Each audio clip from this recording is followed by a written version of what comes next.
Здравейте, колеги! Едно сравнение днес.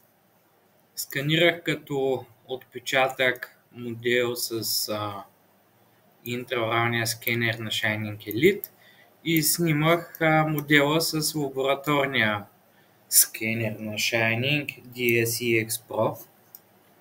И сега ще се опитам да ги сравня, да видим за какво иде реч.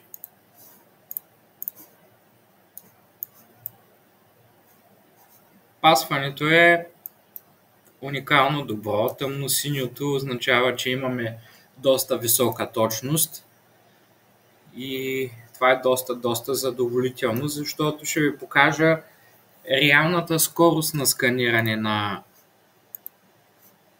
интраоралния скенер.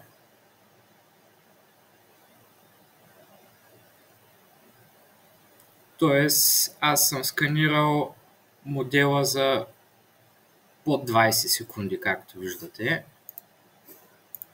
Това е реалната скорост на сканиране с лабораторния скенер, която също е доста бърза.